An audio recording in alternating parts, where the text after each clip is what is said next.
So, yeah, and Francis, you're recording. Okay. Yeah, I'm recording it. I totally want this memory. Go ahead. It could be we can discuss it later, Cream. All right, let's Okay. go. Let's just have it and then we'll figure it out later. Go ahead. Make me Okay. proud, guys. Go. Okay. Understood. So, um, I guess the two things that I'll bring up before I go into high school is just about one, my family, and two, sports. So I mentioned these two things because first, I'm a son of immigrants. My parents are Jamaican immigrants, both of them. They came to this country. They didn't have very much at all. Like they kind of just came to the country with the hope that they can make a name for themselves and create a better lifestyle for myself and my three older sisters. So that's kind of one important piece to my development in that I saw them working multiple jobs and I saw kind of the struggle that happened when I was a younger kind of person, when I was a child. So it put a little bit of a chip on my shoulder and that I wanted to make sure that my generation didn't have to go through the same thing. So there was that. And then the second thing that I'll mention from my childhood is that I played sports. So I played basketball. I played amateur athletic union. I traveled the country a little bit to kind of play in tournaments across the country. And I'll continue to admit people as they come into the waiting room, Francis. But I played amateur athletic union basketball and I traveled across the country. So, I mean, that ancillary experience to the education that I have been going through helped a lot with formulating my confidence in myself, for one, but for two, helping me to understand that it is possible to do everything that you want to. And the caveat being there, everything that you want. So it helped me isolate, like, I really care about basketball. I really care about my schooling. So if there's other things that I don't care about as much, sometimes they have to fall off of the plate and you kind of have to focus in on what you care about. And when you care about something, when you really do care about it, you'll make the time and you'll commit to it in order to make sure that it's done well. Um, so jumping forward to high school, I went to Queens High School for the Sciences at York College, um, which if I had to choose a particular thing in my life that changed my trajectory from being, flat to upward, or, that increased my trajectory and kind of helped me a lot, it is going to that school. The challenge that they gave me, the introduction that I had to all the core sciences, physics, biology, chemistry, so on and so forth, the higher levels of math classes that I took as a student in high school that prepared me for college. I mean, all those experiences, the teachers that I had, having PhDs as high school teachers, it's just something that's uncommon to say the least. And then having like laboratory equipment and all, I mean, there's just a slew of different benefits that came to me as a result of going to QHSS. So huge pivotal portion of my life. And in that time that I was in high school, challenged myself significantly, like took the hardest classes that I could, took as many AP courses as I could, knowing that, I mean, for one, the teachers were adept at preparing you for the AP test. So the chances that I was going to do well on the test or well enough to get credit in college was pretty high. There was that. So I wanted to get the credit in college. And then for two, just because I was kind of a go-getter and I wanted the challenge. So enjoyed my time in high school. Again, extremely pivotal moment. It was a smaller type of atmosphere, which suited me well because when I was younger, I guess I wasn't as social. So everything kind of lined up very nicely. And that's something that we can talk about a little bit later in choosing a specialized high school or choosing a high school generally that's for you, because I think the student body size is a huge deterministic factor for that. And then I'll jump forward to college. So the transition period going through QHSS, gained a huge love for math and science when I was in high school, and then now going into college, what are different majors that incorporate math and science? So looking that up, engineering kind of became one of the top few on the list. So it was either be an engineer or be a doctor. Looked into what it all took to be a doctor, the 8 years after undergrad. And I guess I didn't at that point think that that was so much for me. So interestingly enough, because I was interested in getting my PhD, but we'll talk about that in just a little bit. So went into college focusing on engineering. I started out as a mechanical engineer, thinking that that was kind of the largest breadth that I could have in the engineering disciplines. So started out as mechanical, and then as I learned more in my first few semesters, understood that chemical engineering was more so for me, and we can talk about the details behind why that is the case. But in short, I'll say that I enjoyed the theoretical aspect of chemical engineering.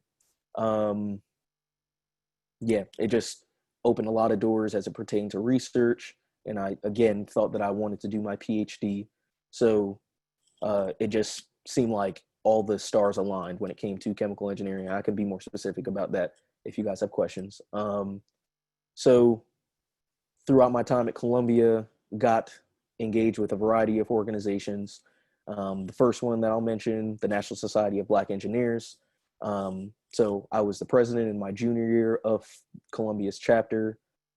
Through that organization, I mean, like made an impact significantly on the student body at Columbia, but also on the neighboring community of Harlem. Went to different schools in the area and taught, younger folks about engineering, about computer science, so on and so forth. Specifically, the kind of flagship thing that I did during my term was that I started in 8-week Python programming. So Python is just a computer science language or computer coding language. Started an 8-week course at a school in Harlem where I actually developed the curriculum, and then I went to the school every week on Wednesday and taught them about Python programming fundamentals. So taught them about, strings, concatenation, different types of syntax, logic, all that stuff, algorithmic, focusing on an algorithm in order to develop a code and all that type of stuff. But I kept it really, really elementary just to kind of give them an introduction because these are 7th and 8th grade students. So Adar has a question. Yeah, no, I did leave that out. So I'll jump back to high school. Extracurriculars that I did in high school. I was interested in sports since I was younger. So one of the things that QHSS had when I was there, they had something called the Polar Bear Club.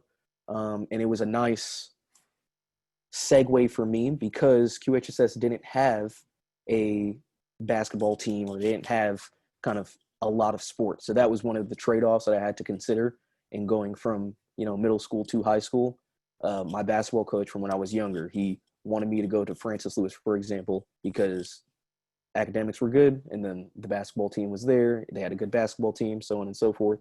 I opted to go to QHSS because I just figured if there's one thing that I'm going to be able to commit to, it's going to end up being like my education. So let me focus there. Part of that, and I'll be very frank, I'll be very honest throughout this call too, is that I'm just relatively short. I'm like 5'4", so basketball just didn't really seem like the sport that I was going to be able to kind of do well in the long term. So Polar Bear Club I did at QHSS. I was part of the Honor Society, so I was on the board of the Honor Society at QHSS. So I did the programming or the planning for graduation and that type of thing. I did science research, and it's good that you brought that up, Adar, if I'm pronouncing that right, because I did want to say, so for going from high school into college, and I guess this kind of jumps ahead a little bit, but I think we can still kind of make it work. So going from high school to college, like there's a few pathways that you can take in going into engineering. There's, kind of or two pathways that I will say that I think that it's easy to focus on and increases your chances significantly because it shows a commitment to the sciences that otherwise is just very hard to show given that you're coming from high school. There's only so much that you can do. There's only so many job opportunities that you can have in high school. So those two paths are summer research, or research, I guess, research-based experiences, and then the second path is kind of science competitions.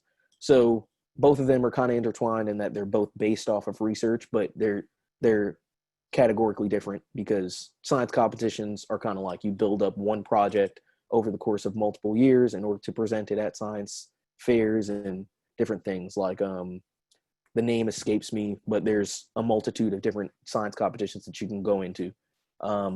My path, and I didn't know this at the time, but I tell it to everyone that is going through high school or has kids that are about to go into high school, was research. So every summer while I was in high school, I did research at the college that Queens High School for the Sciences is actually connected to, York College. So I did, for the first summer, I did biology research. And then for the 2 summers after that, I did chemistry research. So that gave me a leg up over other applicants in that, I mean, again, we're all young. There's not so much. There's not so thorough. There's only so thorough that your resume can be when you're applying to college. But now I have these research experiences over the course of 3 summers where I presented the project that I've done over the summer. I've learned laboratory techniques. I have real skills, and that's just a huge benefit to me as I'm going through those college applications. So that's one piece of advice that I would say is pretty important, in that there's these 2 paths. There's the research track, like doing summer research at different institutions, which many institutions offer these research experiences to high school students. And then the other one is science-based competitions, which I didn't engage with. I prefer the research route. And yeah, so I think that kind of covers the majority of the extracurriculars that I went through in high school, but I'll touch upon more if any come to mind.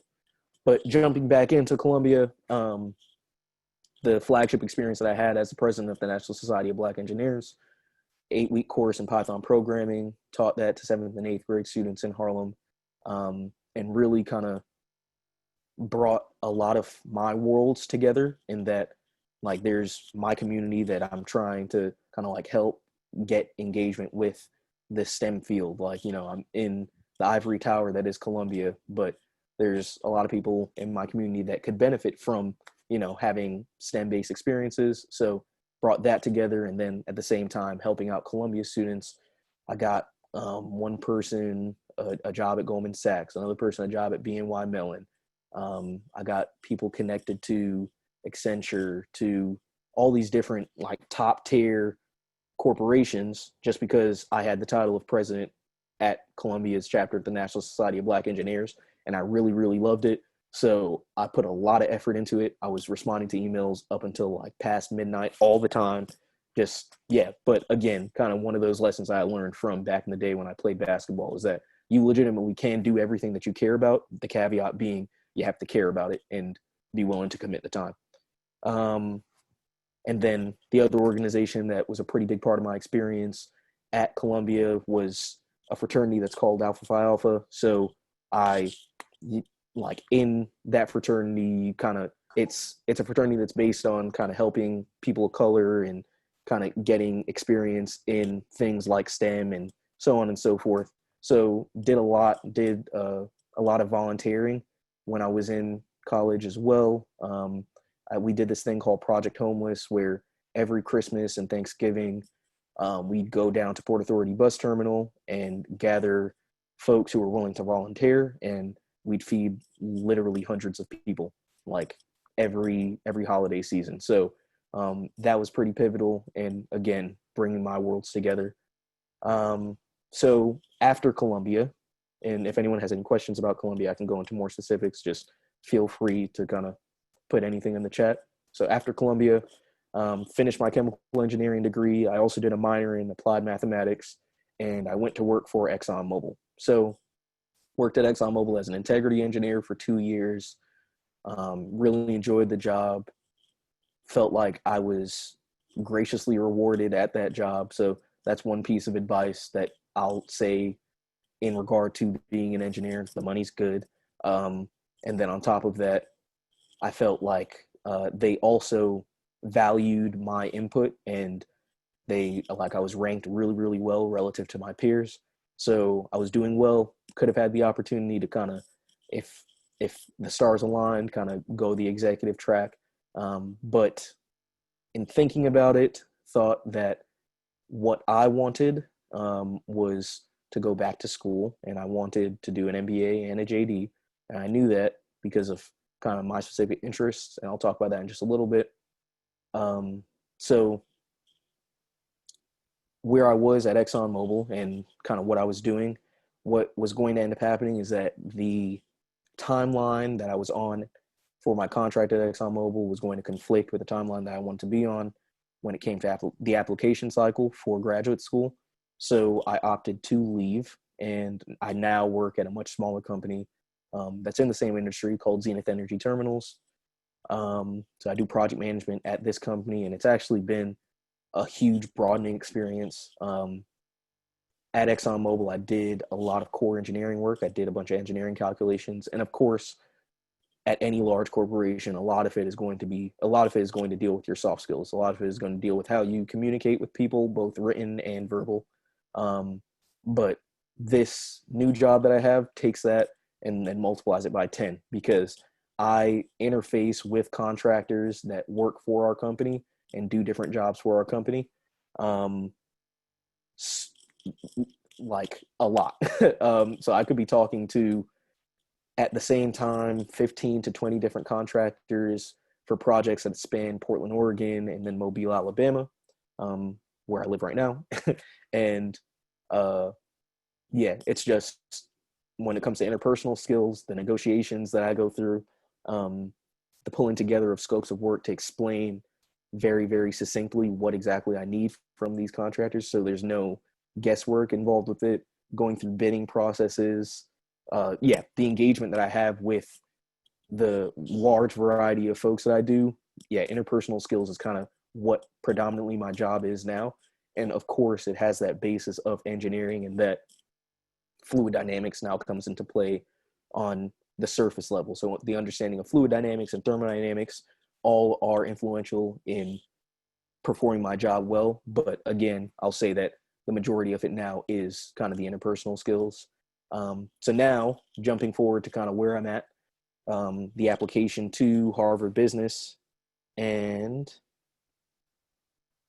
sorry, the chat said he should do motivational speech, and why the transition from engineering to JD MBA? Yep, I'll jump right into that, Marco. So applying to both Harvard Business School and Harvard Law School. I'll actually even go into the specifics of the schools that I applied to, where I got in, what all happened, because again, I want to be as personal as I possibly can so that it kind of gives you guys understanding of how this whole thing works. So the first thing that I'll say before I jump into the application process is that, one, people often chalk up the idea of like, if one outcome happens to me, it is solely because of something that I did or something that is reflective of my ability. And I want to kind of denounce that idea, in that there's a lot of stuff that happens in the admission cycle that is completely out of your control, and it kind of is just a fact of the matter, right? There's pieces that you can control. You can strengthen your application by having good test scores. You can strengthen your application by having an amazing essay. You can strengthen your application by, having a good resume and having had that focus on making some type of impact in the community that you were in throughout the time that you were in school / the time that you were working post-school, post-grad. But there are other things that you can't necessarily control. Like, you can't control who reads your application. You can't control how many applications they read on that given day.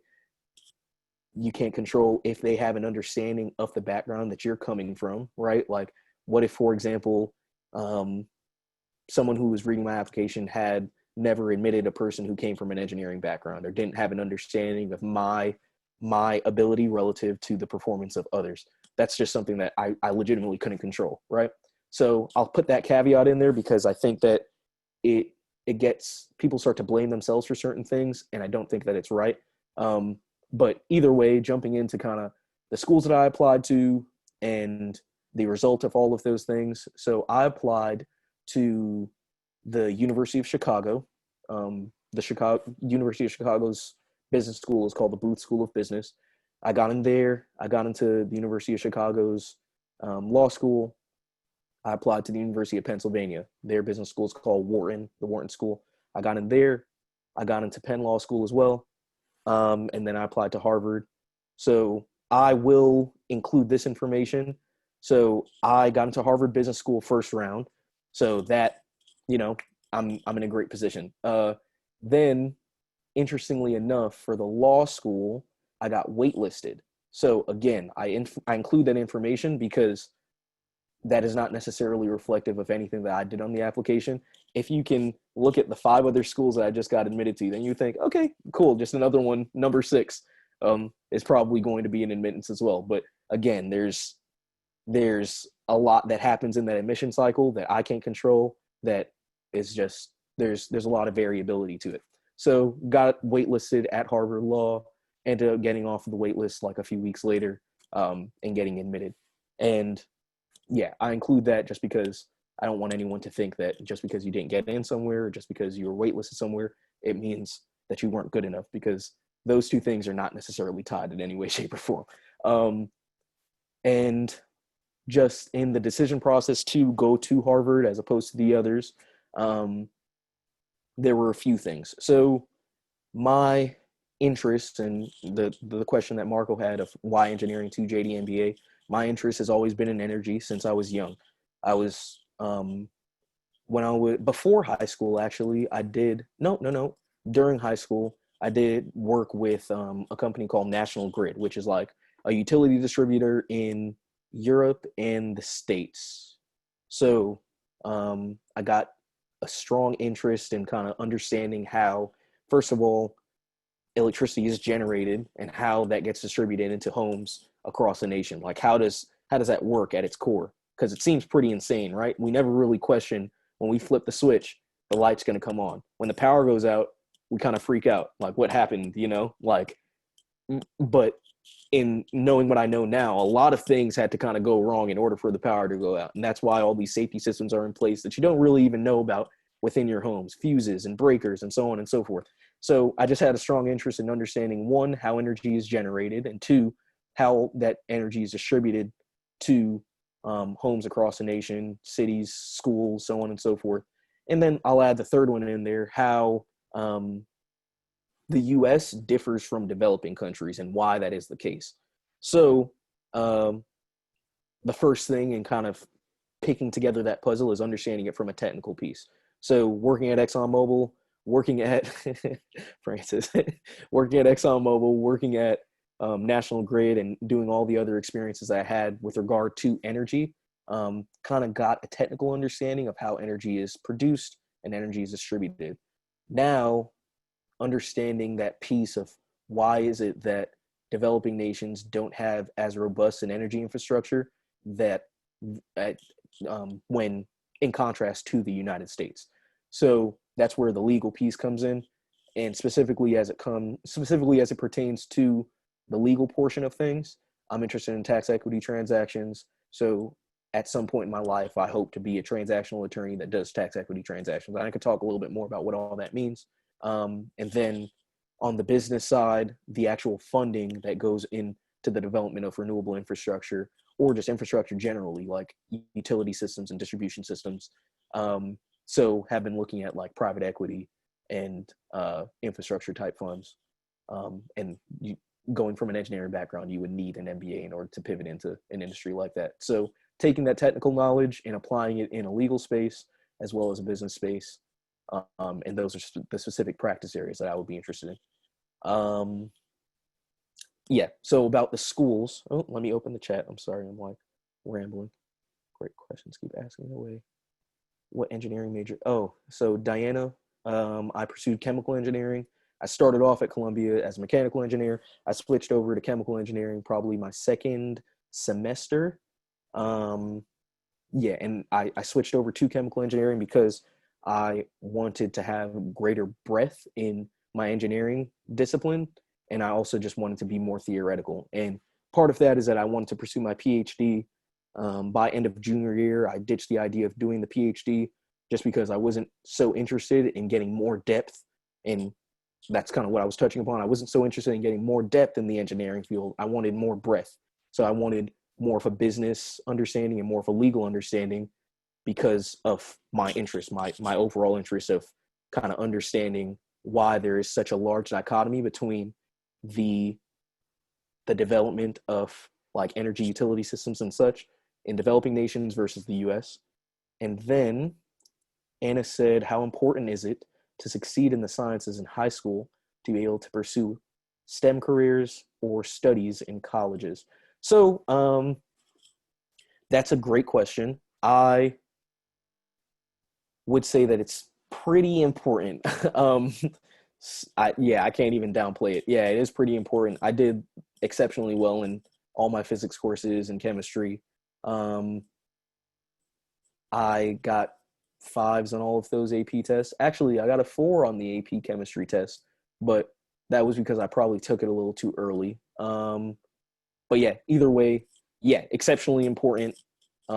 It directly translates into the stuff that you're learning in college. And I tell people this all the time. I legitimately didn't learn anything my first semester in college. On that is like 100% true. I went into calculus. I I didn't have to study. I did, but I definitely didn't have to. I went to chemistry. I aced all the tests. I aced all the tests in physics and in calculus because I legitimately knew everything that was being taught to us in that first semester without fail because of the background that I had from high school. Yeah, so exceptionally important. Definitely, I teach all the STEM courses from high school, so that's a shameless plug. And if you have any trouble with them, definitely reach out to Francis, and we can kind of try to help you out with that. Then Francis asks, where do you get your drive? You're a child of immigrants, and neither of your parents have a JD or an MBA. What motivates you? So again, as it pertains to drive, I mean, I saw my family kind of have to struggle in order to get to the point that we're at today. So that put a little bit of a chip on my shoulder in that, I mean, for one, I wanted to make money, but for two, I wanted to like help people because like help other people who had to go through the same thing. Just for a little bit of context, like my mom at certain points probably worked like 4 jobs. Neither of my parents have high school, or both my parents just have high school diplomas. And neither of them had the opportunity to go to college. But that's not anything to say that they're like not as intelligent or anything like that. It's just they just didn't have the opportunity. So given that was the case, they had to work manual labor for their entire lives, and they still do. So for example, right now as a key is like something that illuminates that very, very highly, and that we're in a pandemic, right? We have coronavirus going on. And then there's people like me who can work from home, and I can just get on my laptop, roll out of bed and work from home. And then there's people like my parents who work manual labor, so they have to go into work and they don't really have the option to do anything otherwise. So seeing those types of things growing up, I mean, that motivates me. For one, like the fact that my family is coming from the position that they are, and being like very, sharp and intellectual people, but just not ever having the opportunity to go to college. And because they didn't have the opportunity to go to college, they have significantly fewer options now. So there's that. And then also just seeing the people around me have to struggle. And yeah, long story short, I'll kind of leave it like right there.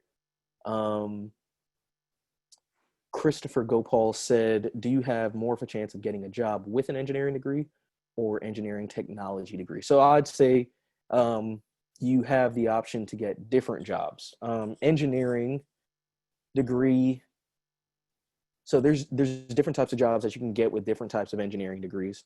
I'd say if I had to make a broad statement, your options are going to be greater if you have an engineering degree as opposed to an engineering technology degree. But that's something, engineering technology is also kind of like a great field that gives you a lot of options after you're done with school. Yeah, but you probably have more options with an engineering degree. And I'll say this too, you probably have more capacity to make more money with an engineering degree because of just the way like that most engineering companies work. They give you like raises every year oftentimes and that type of thing. I don't think that is necessarily true for engineering tech. um, Francis said, you see how well high school set him up? Pay attention. Anna, thank you for answering. Marco, how were you able to manage your time? So yeah, I think if there is one thing that helped me with time management more than anything else, more than any like course in college or high school or what have you, this is kind of a not like a different type of answer, but definitely sports, because I used to like have to go to like 12-hour practices on the weekends and then, get back home, go back to work, get your schoolwork done. And if I didn't get at least a 90 grade point average when I was in middle school, then I wouldn't be able to play basketball. So it was like you either do everything or you do nothing, like and you don't really have a choice. So do you care about it enough to make sure it gets done or do you not? And that's what I'd say is that I was able to manage my time because there was a key set of things that I had interest in. I had interest with kind of helping people who were kind of less advantaged. So like people that I saw in Harlem or students in Harlem. And when opportunities came up like that to help people coming from those types of backgrounds, I did not give them up. I would just make the time in order to make sure it happened. Then, of course, I cared about school as well. Like that was just paramount, that like there was no chance that I was going to allow my grades to slip. So I cared about school. I cared about helping people. I cared about my professional life because, again, I wanted to make money for my family. So, yeah, I committed time to those three things. And when ancillary things kind of came up that I didn't really care about, if I had the time to do it, then sure, I'll like get on it. But the big thing is just prioritizing those three things that I really, really care about, right? And then when other things come up, if I have the time, go ahead and do it. If I don't, then hey, I'm sorry. Like the art of saying no is something that's really important and something that you learn definitely while you're in college. Daniel Sun asks, how common is it for an engineering major to pursue a JD or an MBA? What advantage do those degrees have over pursuing a master's or doctorate in engineering? Great question. So, how common is it? It's not uncommon. I'll say that. What I will say is it is relatively common for engineers to pursue MBAs. The JD, I haven't met many engineers who have gone the route of doing a JD. And the MBA is helpful to an engineer because it kind of gives you managerial experience. So the combination of technical and managerial experience essentially kind of gives you the capacity to become a leader in the company, right? So that's oftentimes why people do it. And then, yeah, I just haven't seen many people who have done the JD. So it is pretty uncommon to my knowledge based on what I've seen, but that is also a pretty biased view, and that is just mine. And then what advantages do those degrees have over pursuing a master's or a doctorate in engineering? So I touched upon this a little bit earlier in that a master's in engineering or a doctorate in engineering will give you more depth in engineering, and it will open doors to different types of jobs. Like, for example, ExxonMobil, where I have the greatest amount of experience, you can do like senior technical professional type of work at ExxonMobil when you have your PhD. So when huge problems happen out on an asset or something that ExxonMobil owns and they can't really figure out what happened or why it happened, they kind of throw the problem over to, the PhDs and the masters who kind of will analyze it from a more technical perspective and try to get an answer for you. So you're still doing the problem solving that you've always done as an engineer, and the problems get harder, but you end up getting siloed into those types of jobs. Like you don't necessarily see, or you don't oftentimes see people who are very technical professionals go into managerial positions. Like that switch isn't so common. And you'll see that a lot at large corporations. You'll have like managerial track and you'll have technical track, or large corporations that have a basis on engineering. So that kind of answers your question in that you're setting yourself up for the technical track if you do the master's or the doctorate in engineering. You're setting yourself up for the managerial track if you're doing the MBA. And then the JD is less common, but it's something that's of interest to me because of my interest in energy. Yawan hopefully I pronounced that right. Have you ever faced a slump during high school, and how did you overcome it? So yeah, in I guess not even just high school, college, my life now. I mean, just anytime you go through busts and booms, right? Like there's times when everything's kind of the stars are aligning, things are just working out perfectly, and then there's times that you feel like you can't catch a break. Um, so in going through the slump, I mean, I'll be super honest. I'm like incredibly close to my mom. So oftentimes that's the first thing that I'll do is call my mom and complain, and she'll kind of be that that shoulder that I cry on, or that person that supports me and kind of helps me like, all right, son, take some time, but get back on the ball when you're ready. And so that's one thing I definitely am. I've always been really close to my mom, and I'm close to my dad too. But yeah, I guess that's kind of the biggest thing that I can say is just you have a support system. So when you're going through those slumps, like lean on that support system, and they tend to be able to help you out because the hope is that not everyone is going through a slump at the same time that you are. But in the same respect, when others are going through slumps, be that shoulder that they can cry on as well. I think that that's an important lesson that I've learned through school and through professional environments is the nature of relationships is that they are mutually beneficial, like every relationship. Whether that be, and I guess the one relationship that isn't as mutually beneficial is the whole parent-child relationship, but I try to be as supportive to my mom as possible. But yeah, either way, friendships that you make, professional relationships, even relationships now that I have my parents because I'm an adult, I try to make sure that they're two-way. Like if there's support coming from that side, I definitely need to support in the other way as well. So yeah, lean on your support group and hopefully they can help you get through it. But also be there when they need help. Uh, Zhao Ning said, how did you manage to do your AP Sciences with no help from your parents and perhaps only little from your teachers? That's a good question. So that is something that I realized in first grade was that was that, and again, I'm being candid, so I hope that I'm not saying anything that offends or, you know, um, yeah, strikes any chords, but I realized in first grade that my parents weren't necessarily going to be the people that I could go to when it came to academics because I mean, they didn't have the background in like, and it wasn't that they couldn't help me with first grade. Of course they couldn't help me with that, they but I'm just saying that they didn't have college degrees. They didn't go into STEM type of fields.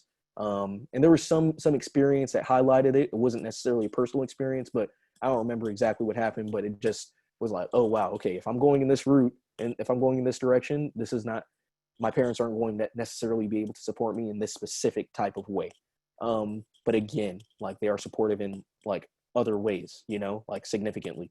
Like when I needed something, they were always there to provide both like monetarily and emotionally. So either way, how'd you manage your AP Sciences? I just love them is the really honest answer. I was, I guess, a nerd in high school. I really, really, really enjoyed physics, like a lot.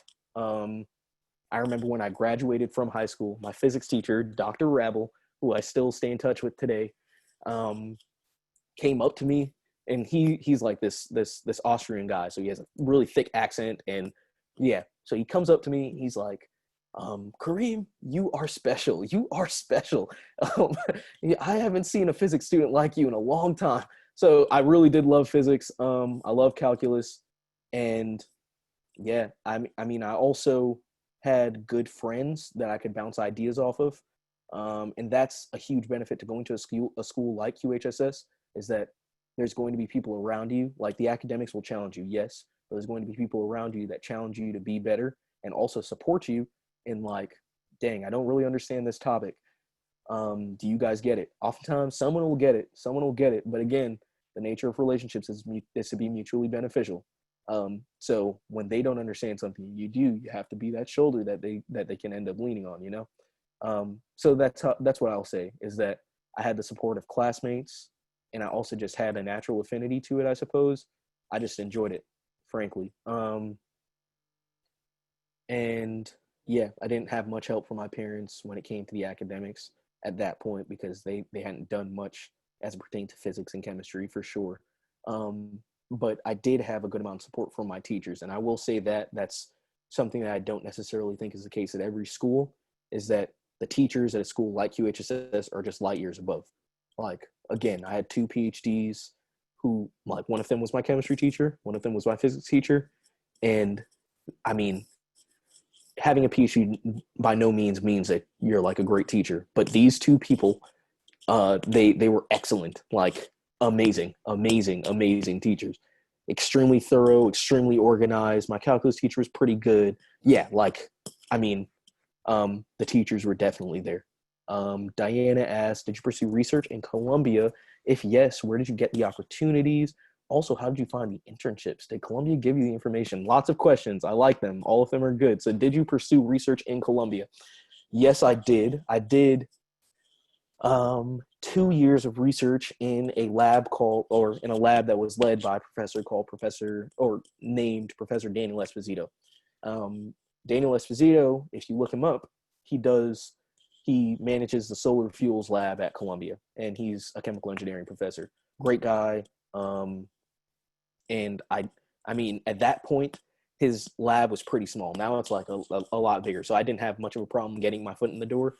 I hear now, literally only like 3 years later, like if you want to go into Esposito's lab, you have to like wait for a year. You have to really show interest. You have to basically put an application in it. It's a lot more difficult. But he did the solar fuels lab, or he manages the solar fuels lab. I worked in that lab for 2 years. After working in that lab for 2 years, I produced an undergraduate thesis that was accepted by the department.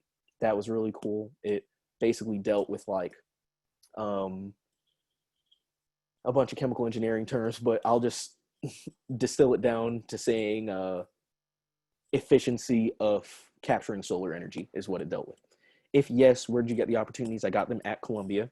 I thought about doing a research opportunity at another institution for one of my summers, but I opted to, again, you'll see that this is a common theme in my life, is I opted to work at ExxonMobil instead for both my summers, the summer after my sophomore and the summer after my junior year. And the summer after my freshman year, I actually worked at Queller Prep. I worked at ExxonMobil for one, because I started to realize that research wasn't necessarily what I wanted to do in the long term. I was still interested in it. I was still like interested in the idea of discovering something new, or like creating some type of new knowledge, right? Because that's what research is. But yeah, I wanted to work at ExxonMobil because I wanted the breadth, I wanted the practical experience, and I wanted the money.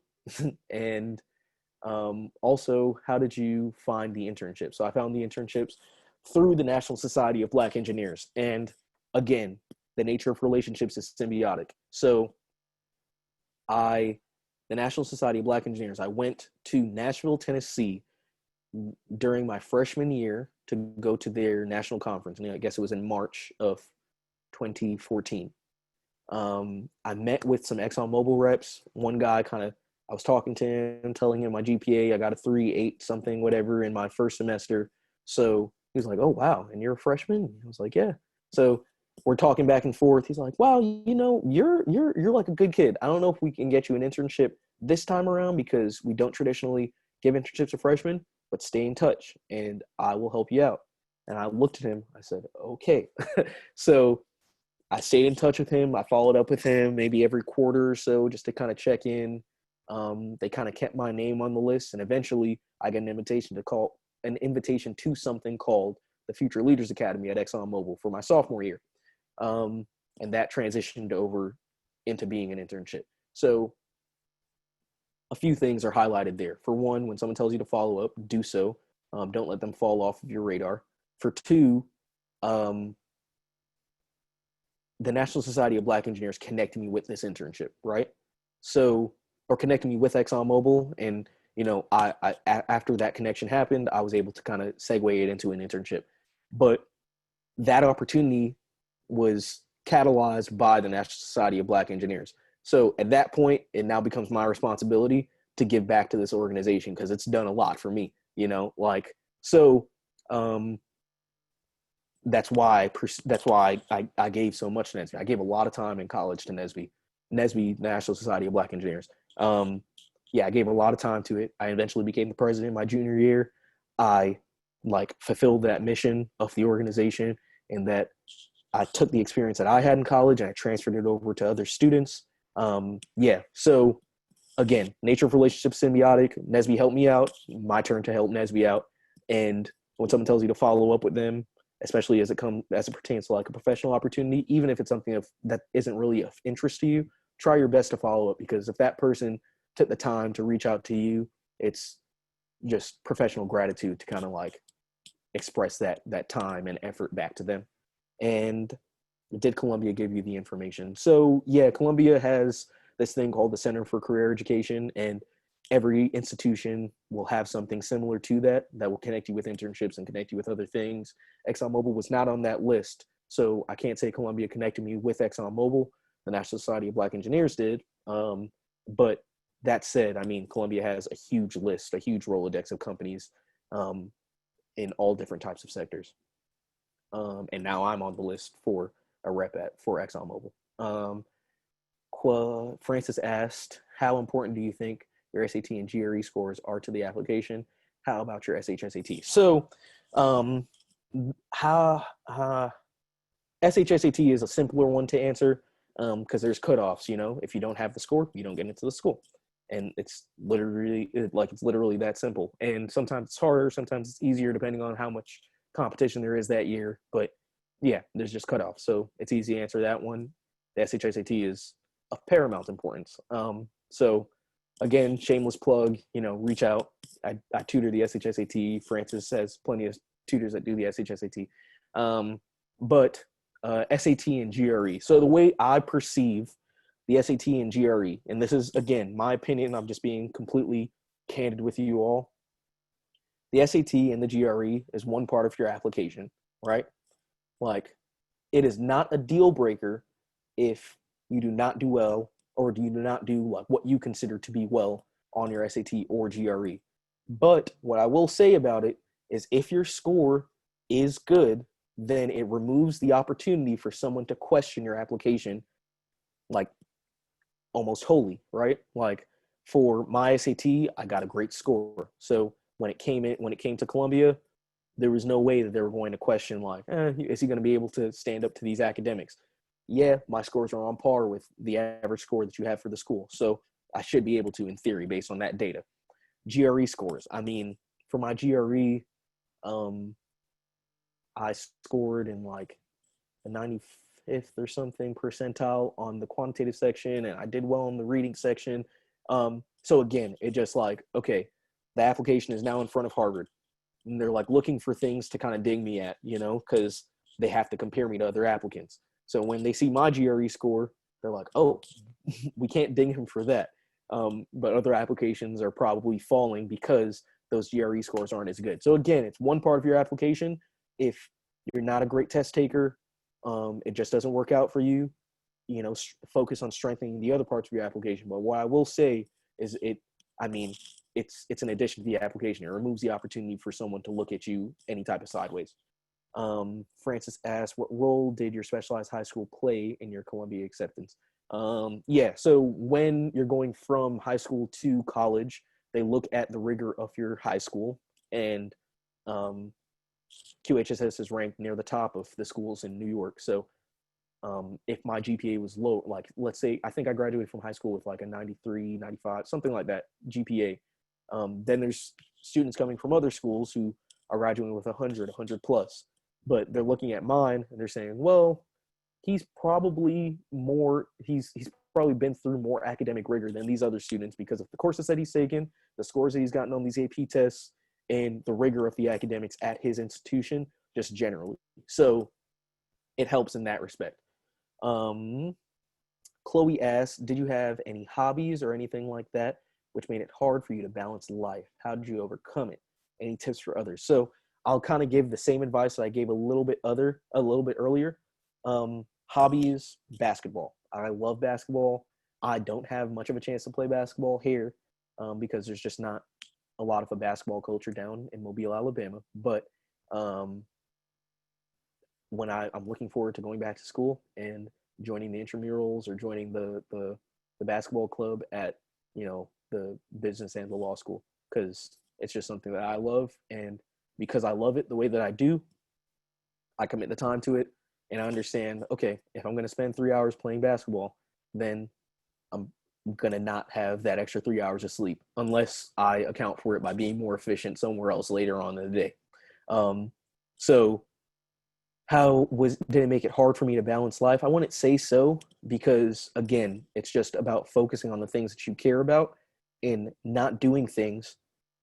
Like if something feels like it is a stressor, or it is like you have no type of joy when it comes to doing it, then it may not be something that you should be committing time to. And the caveat there being, even if school feels that way, you still have to do school. So you're going to have to commit the time to school whether you like it or not. That's just one of those things that you just can't let fall off. But as pertains to just about anything else, yeah, it's, if you care about it, then you'll make the time to do it.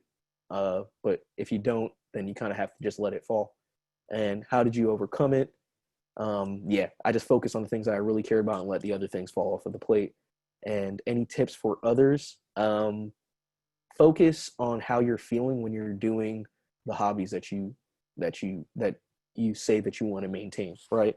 Like if you play an instrument and it legitimately gives you joy when you finish that song, or you finally get the chord right, or I don't know anything about music, so I'm sorry.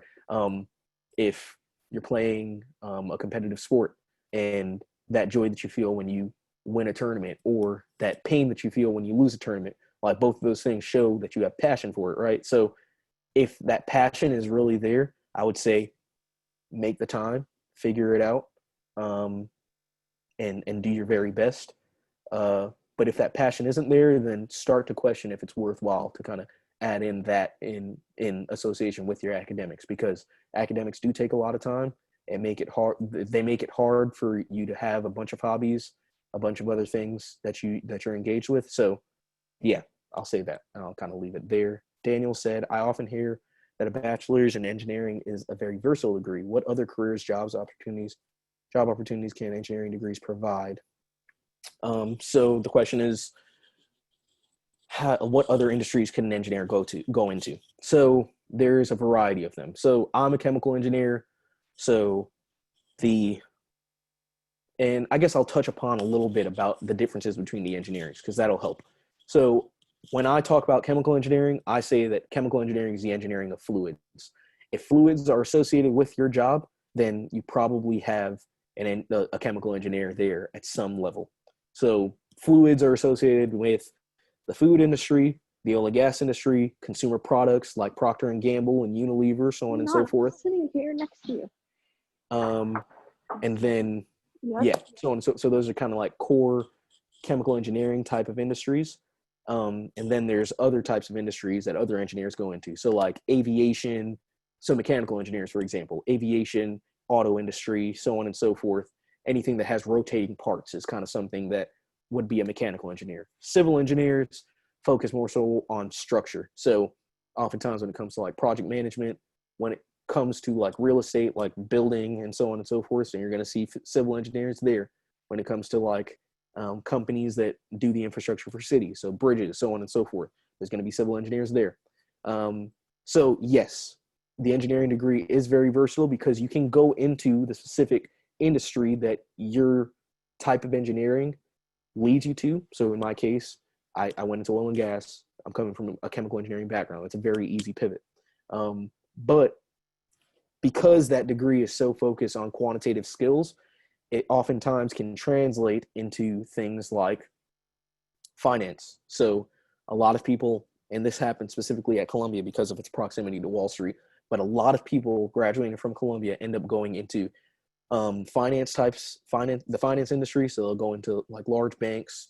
Oftentimes they'll just go into large banks and they'll do like investment banking or sales and trading or something of that nature.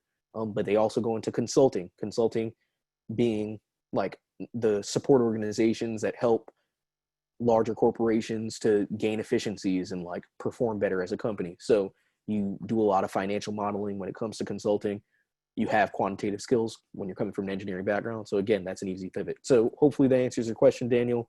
You can go into the specific area that your engineering degree leads you into, and you can also go into a breadth of like other quantitative skills. So that comes into finance, consulting, so on and so forth. Marco, how is Queller Prep influential in your academic pursuits? So Francis always likes to tell the story of the first time that I saw Columbia was on a Queller field trip, and that is true.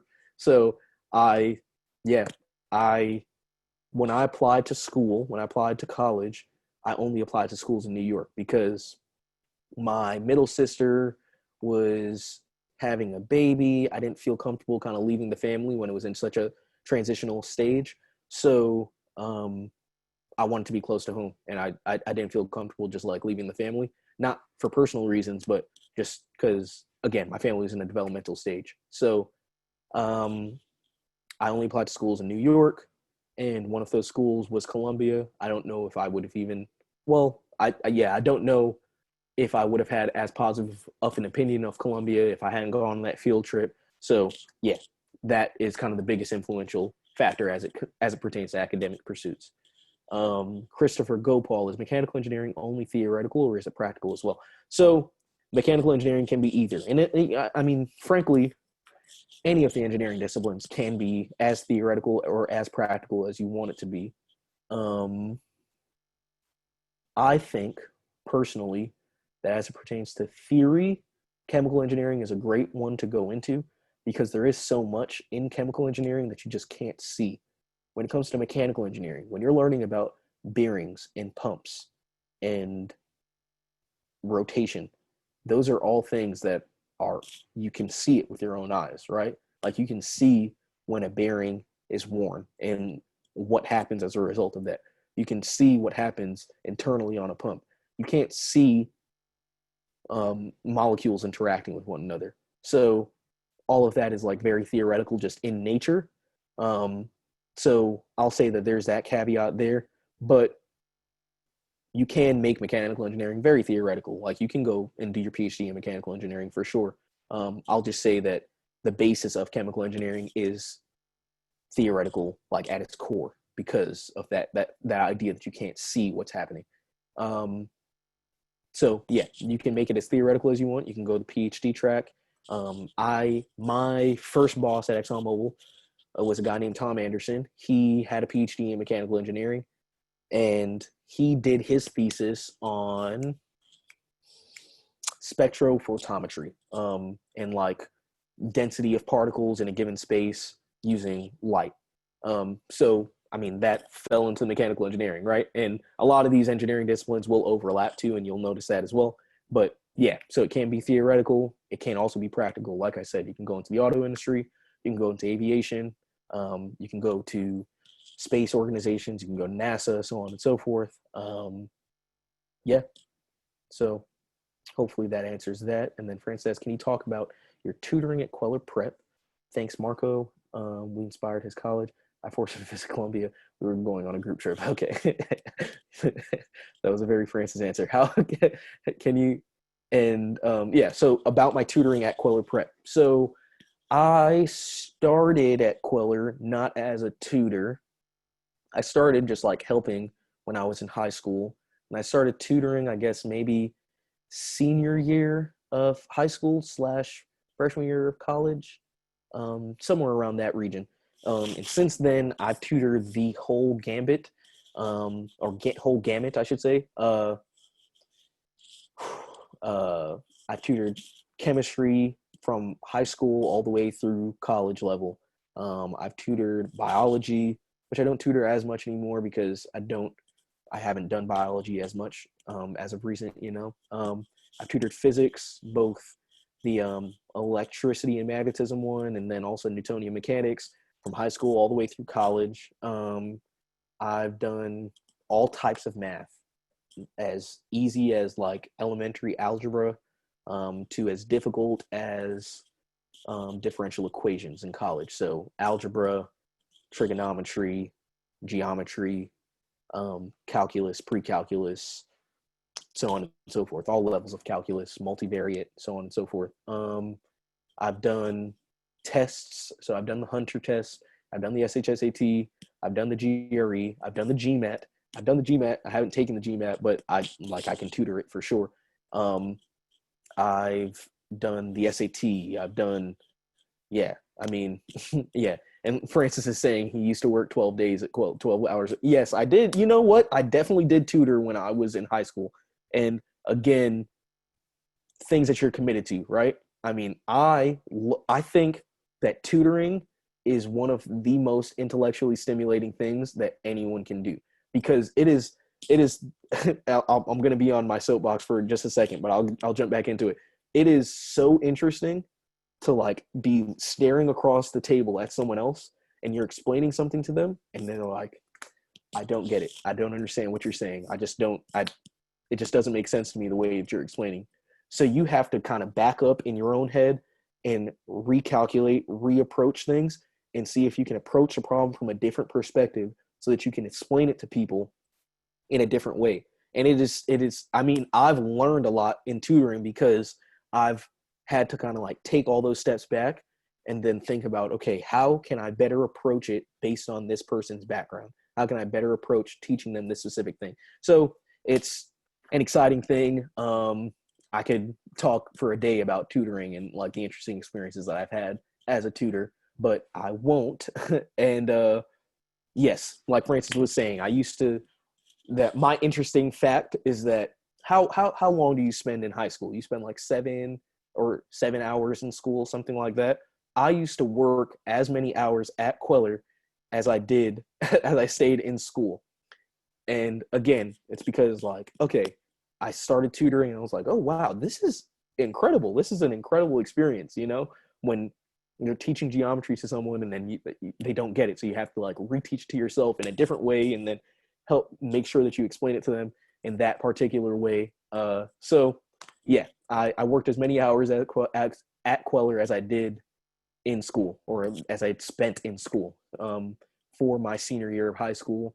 And somehow, some way, because again, like, and academics are paramount, I got fives on all my AP tests that year. I got a stellar GPA, and you know, I spent a lot of time at Queller, got great reviews from the students that I tutored. So that's a little interesting. And yeah, so to answer the question about what all I tutor, all different types of math, all different types of sciences, except I don't necessarily do biology as much, though I can do it if someone is in need. Like I'll just have to go back in the books and give myself a little bit of time. Yeah, many tests: SHSAT, Hunter test, SAT, GRE, GMAT, and yeah, I think that covers, and then all the SAT twos that were math or science and APs, so on and so forth. Most recently, actually, I have done AP Physics and AP Calculus. I've done a good bit of GRE recently, and for this summer, I'll be doing the GRE test. So if there are any students that are interested in graduate school, and again, the GRE is not, so shameless plug for the GRE. Generally, when people think of business school, they think of GMAT. When they think of law school, they think of LSAT. I didn't take either one of those. So I took the GRE, and for the top business and law schools, they accept the GRE in lieu of the other exam, GMAT and or LSAT. So in that respect, it cuts down on your work, right? Instead of taking, so for me, I could have taken two exams. I could have taken the GMAT and the LSAT, or I could have just taken the GRE, and I opted to do that because I mean it cut down on the workload. I had a GRE score already in queue, and I did really well on it because I was right in the mix. And that's another piece of advice. I would say take your GRE while you're in college, because the farther out you get from college, the more your brain like drains that information because you're not using it as much. So if there are any college students that are on the call, or any parents of college students that are on the call that think that at some point they want to do some type of graduate study, whether it be business school, law school, or any of the, you know, you can do a master's in anything and you still need to take the GRE, then I would say it's a valid thing to just get a GRE score in while it's still fresh in their heads, or as fresh as it can be. So look into tutoring if you need it. I do the GRE. I'm adept at it at this point. I've done it for a while, like years now. So yeah, I'll just say that. And Francis says, the good old days. Kareem, how many hours did you work in 1 week? Yeah, I used to work a lot of hours in 1 week. It was probably, and Francis always says that she loves me because I never complained. Like when she asked me to do more hours, I was like, yeah, I mean, sure, give me more. That's fine. Again, because money, my family, everyone, it's important to add that Queller was in its startup phase with Kareem. Yes, that is very true. So Queller started, I mean, we probably don't even think about that old location that Queller used to be at, but Francis has upgraded significantly in both location, the number of locations that she has, the breadth of exams and stuff that she supports. So yeah, I was there in the early developmental stages. It was a great experience for a high school kid to like have a job that was so based on my work ethic. Like if I wanted more hours, Francis said, "Hey, I have this student. Yeah, take more hours. Go ahead. And as a business, it just kind of makes sense. So yeah, I was here in the startup phases. I worked a lot of hours. I grew with the company. Francis said, Kareem has a fierce work ethic. Where are you in NY? When are you in NY? Oh, okay. I'm going to be back in New York. August 1 is the plan. My last day of work is going to be July 31st. So actually, maybe not August 1, early August. Would you work in person or online? I would work in person. I would work online as well. I'm great at doing a Zoom tutoring session at this point because I've taught the GRE to a multitude of students through Zoom. The whiteboard feature on Zoom is amazing. You can literally have a session just like you're in person, and people can ask you questions and they can write down what they're thinking. They can show you how they approach the problem, and then you can cross things out and say, nope, that's where you went wrong. And yeah, it's a great thing. Francis says, listen. Take your GRE while you're still in college. The score stakes for 5 years. Yep, that is true. The GRE is a hard version of the SAT. Yeah, it's a hard version of the SAT. And what I will say is the level of math is comparable. Like it's all based on kind of the same type of thing. Like you're not doing calculus on the GRE is what I'll say. Everyone, let's wind down and thank Kareem. We had no idea what we were doing. Yeah, I guess she's saying back in the day when it came to the tutoring session or the tutoring center. Diana said, Kareem, thank you very much for sharing your experiences and the valuable advice. It was so great getting to know you. No problem, Diana. Thank you. Francis said, thank you. Anna said, your work ethic and intelligence is really inspiring, especially for an aspiring high school student. No problem, Anna. Thank you. Fatima said, yes, thank you very much. No problem, Fatima. No problem, M. So everyone, let's get off mute. Let's say thank you to Kareem because I hope you can get off mute. I don't know. I hope it works. Say yes, guys. Are we good? Let's get off mute and we're going to say thank you. Kareem, thank you so much. This was a great experience. Thank you very much. No problem. No problem. Wait, my daughter. Michelle, come here. My daughter's really good at saying thank yous. Michelle, come here. Let's come and say thank you. Come, Michelle. My little one is so very wonderful. Good.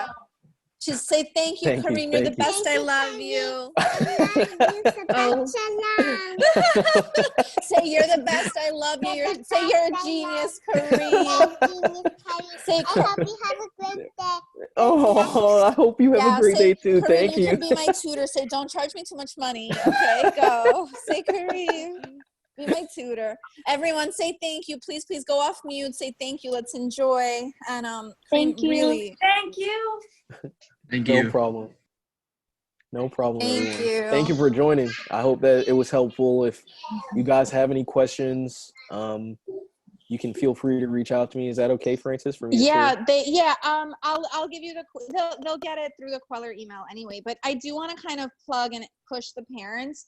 I do want to remind you at this present time, Kareem is starting school, and everyone, you have to help us push the business and the tutors. You guys have to push to the best of your ability. We want to keep all the tutors working and employed, and we want the kids to be working the whole summer. We want them to stay mentally stimulated. So please know that Kareem, he's on schedule for the GRE class. He's also available for private one-on-one, but we very, very much, we want the staff to, move ahead and we really miss having everyone in person. It's been a little hard, but we got really good at it. We got good at Zoom. So, right, Yeah. we're learning. I Yeah, mean, this yeah. is, if you asked me before this, I would never in a million years say that I would be doing all this technology. But you know what? We rose to the occasion. And Kareem, I have such good memories with you. I know Kareem before I knew my children. So I want to say thank you. Thank you. Right? Go figure, right? So who would have ever thought? And it's really good. And I guess Okay. just so that everyone on the call knows, we lost a few people, but Harvard, I'm starting in the law school. So the way that a JD MBA program at Harvard works is that your first 2 years you do at one school. So you choose to do either the law school or the business school in your first year, and then you do the second year. So I've opted to start in the law school. That first semester in the law school is actually going to be virtual as a result of the pandemic. So I'll be in New York all through August, all the way to the holidays. So I'll be available for in-person if that's an option. But I'll also be available. Yeah, it is. It's definitely an option. I'm just letting the parents know. We will have that as an option. We're setting up the classrooms right now for social distancing. It's going really well, actually. Okay. Surprisingly well. Yeah. So I'll be available for in-person. I'll also be available for virtual. And yeah, I mean, I'll be available all throughout my time at Harvard as long as Francis will have me. So yeah, forever. Thank you so much. Thank you for all these good, happy memories. You're an adult and a leader. I always knew that though, because your work ethic was so strong, fierce, incredible work ethic. It's really nice to be able to, have that reminder. And I'm really glad that we decided to do this. This was a great event. So thank you everyone for your participation.